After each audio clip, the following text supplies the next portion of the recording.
People అందరూ ఎలా ఉన్నారండి? Welcome back to my channel Amulya official. నేనైతే చాలా బాగున్నాను. అండ్ మీరు ఎలా ఉన్నారో నాకైతే కామెంట్ బాక్స్లో కామెంట్ చేయండి. అండ్ టుడే అయితే నేను మన కావలిలో ఉన్న శ్రీ కలగోల శాంభవి దేవి ఆలయానికి అయితే వచ్చేసాను. ఎందుకంటే ఇక్కడ గణేష్ ఉత్సవాలు అయితే నిర్వహిస్తున్నారండి. మల్లిశెట్టి గారు చైర్మన్గా ఉండి ఈ ఉత్సవాలను అయితే కండక్ట్ చేస్తున్నారు. మనకి 9 రోజులు నవరాత్రి ఉత్సవాలు అంటారు వీటిల్ని.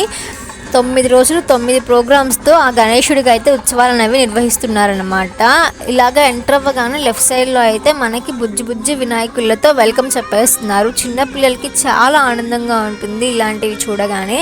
కావల్లో ఉన్న వాళ్ళు ఇంకా ఎవరైనా విజిట్ చేయకపోతే ఖచ్చితంగా వెళ్ళి అయితే విజిట్ చేయండి. 15th లాస్ట్ అండి. 15th ఈ నైట్కి నిమజ్జనం చేసేస్తారు గణేషుణ్ణి. అలాగే ఇక్కడ మనకి ఎంటర్ అవ్వగానే శివుడు పార్వతి నంది అయితే దర్శనమిస్తున్నారు. ఎంత చక్కగా ఉన్నారో కదా, ఆ కైలాసం నుంచి దిగొచ్చినట్టే ఉన్నారు ఇద్దరు. చాలా కనువిందుగా ఉంది. తప్పకుండా విజిట్ చేయండి మీరైతే. అండ్ ఇక్కడ లోపలికి ఎంటర్ అయినప్పుడు అయితే అస్సలు ఆ సెట్టింగ్ కానీ ఆ డెకరేషన్ కానీ నెక్స్ట్ లెవెల్. మరి చాలా అంటే చాలా బాగుంది.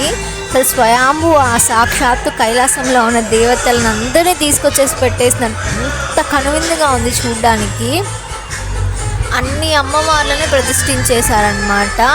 9 రకాల అమ్మవార్లు ఉంటారు కదా, 9 అమ్మవార్లని ప్రతిష్ఠించేశారు. అలాగే వెంకటేశ్వర స్వామిని కూడా ప్రతిష్ఠించారు. చాలా అద్భుతాలు ఉన్నాయండి ఇక్కడ. మనం చూడాలే కానీ అసలు మన కళ్ళు కూడా సరిపోవు, అంత అందంగా ఉన్నాయి అసలుకి. నాకైతే చాలా అంటే చాలా బాగా నచ్చేసింది. డెకోర్ కానీ లైట్ సెట్టింగ్స్ కానీ అసలు ఆ అమ్మవారిని మనకి ఎంటర్ అవుతుంటే left side right side both sides అమ్మవార్లను పెట్టేసి ఉంటారు.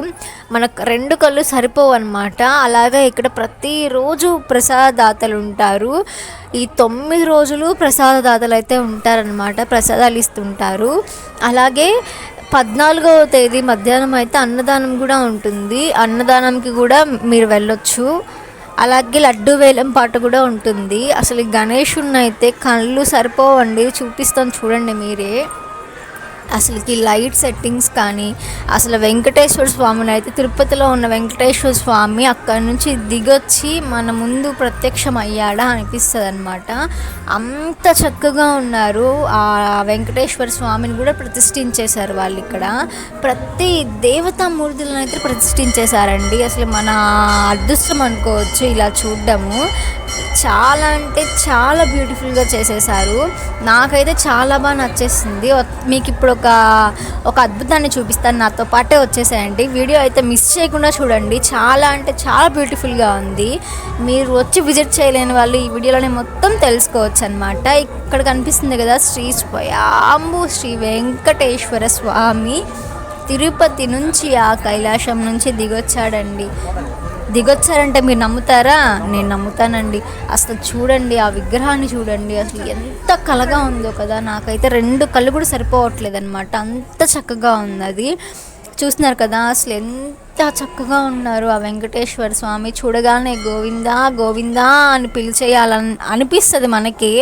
మన 2 కళ్ళు కూడా సరిపోవు, అంత కనువిందుగా ఉంది ఆ స్వామిని అలా చూస్తుంటే. అలంకారంలో కానీ ఆ లైట్ సెట్స్లో కానీ చాలా అంటే చాలా బ్యూటిఫుల్గా ఉంది. విజిట్ చేయలేని వాళ్ళు ఈ వీడియో తప్పకుండా మిస్ అవ్వకుండా చూడండి. చాలా అంటే చాలా బాగుంది.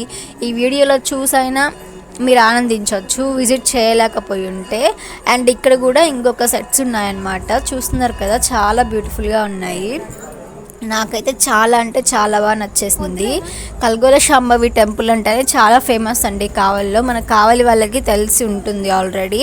అలాంటిది ఇక్కడ 4-5 సంవత్సరాల తర్వాత చేస్తున్న గణేష్ ఉత్సవం. ఎందుకంటే మనకి కరోనా వచ్చినప్పటి నుంచి చేయట్లేదు. లైక్ నేను 10th ఉన్నప్పుడు, అంటే ఇది 4 years అయిపోయింది. ఇది 5th yearలో సెలబ్రేట్ చేస్తున్నారు. అందుకని చెప్పేసి చాలా గ్రాండ్గా చేస్తున్నారు. ప్రతిసారి ఇలాగే చేస్తారు. బట్ ఆ పాండమిక్ ఇయర్ వచ్చినప్పటి నుంచి అయితే చేయలేదు. ఇదే ఫస్ట్ టైం అనమాట. అందుకని ఇంత గ్రాండ్గా చేశారు. ఫస్ట్ టైం కాబట్టి 9 days ఉంచారు. ఆ గణేషుని కూడా చూడడానికి మనకి 2 కళ్ళు సరిపోవు, చాలా పెద్దగా ఉన్నాడు. పైన డెకరేషన్ కనిపిస్తుంది కదా, ఆ డెకర్ కూడా ఎంత చక్కగా ఉందో. మనం పెళ్ళికి వచ్చామా లేదంటే ఎక్కడికి వచ్చాము అన్న ఫీల్లోకి మనం వెళ్ళిపోతాము. అండ్ అలాగే మీకు ఇంకోటి కూడా చెప్పాలి, ఇంకొక అద్భుతాన్ని కూడా చూపిస్తాను, వచ్చేయండి. ఆ వెంకటేశ్వర స్వామిని చూశారు కదా, అలాగే మనకి సాక్షాత్తు అయోధ్యలో ఉన్న బలరాముడిని కూడా ఇక్కడ ప్రతిష్ఠించేశారు. ఎంత చూడచక్కగా ఉన్నారు అసలుకి ఆ బలరాముడు కూడా. అసలు ఆ రెండు కళ్ళు సరిపోవు మనకి చూడడానికి. చూస్తున్నారు కదా అందరూ ఫొటోస్ వీడియోస్ వద్దండి. ఆ బలరాముడు అయోధ్యలో ఉన్న బలరాముడే దిగొచ్చాడు. అంత చక్కగా ఉన్నారు ఆ డెకరేషన్ తోటి, ఆ లైట్ సెట్స్ తోటి. చాలా అంటే చాలా బాగా నచ్చేసింది నాకైతే. మీకు ఎలా అనిపించిందో కామెంట్ చేయండి. ఈ వీడియోకి అయితే లైక్ చేయండి. మన ఛానల్ని సబ్స్క్రైబ్ చేసుకోవడం మాత్రం అస్సలు మర్చిపోకండి. ఇలాంటి మరిన్ని వీడియోస్ మీకు నేను అందిస్తూనే ఉంటాను. సో ఛానల్ అయితే సబ్స్క్రైబ్ చేసుకోండి, వీడియోస్కి అయితే లైక్స్ ఇచ్చేసేయండి. ఇది ఫైనల్గా మన గణేశుడు చూస్తున్నారు కదా, ఎంతో అద్భుతంగా ఉన్నాడు. అసలు డెకరేషన్ చూడండి ఎలా వేశారో. మొత్తం ఆ అష్టాదశ దేవతలందరినీ ఆ పైన కానీ ఆ సైడ్స్ కానీ మొత్తం వాళ్ళే ఉన్నారు. నేనైతే లిటరల్లీ నాకు అర్థం కాలేదు ఇప్పటికి కూడా, అసలు అంత ఎలిగెంట్గా ఎలా డెకరేట్ చేశారు వాళ్ళు, ఆ థాట్స్ ఎక్కడి నుంచి వచ్చాయనేసి. మన గణేశుడు అయితే చూస్తున్నారు కదా, అసలు పైన మొత్తం దేవతామూర్తులే, ఆ సైడ్స్ కానీ చాలా అంటే చాలా అద్భుతంగా ఉంది. మీకు ఎలా అనిపించిందో కమెంట్ చేయండి. మన కావల్లో ఉన్న వాళ్ళు ఇంకా ఎవరైనా చూడకపోతే వెళ్ళి తప్పకుండా విజిట్ చేయండి. 15th లాస్ట్ ఇదైతే. 15th గణేశుని అయితే విసర్జనం చేసేస్తారు. సో తప్పకుండా మీరైతే విజిట్ చేయాల్సిందే అనమాట. ఈవినింగ్ టైంలో వెళ్ళండి, ఇలా లైట్స్ ఇంకా బాగుంటుంది. అలాగే ప్రోగ్రామ్స్ కూడా ఉంటాయి. అలాగే 14th నైట్న డీ వాళ్ళు కూడా వస్తున్నారు.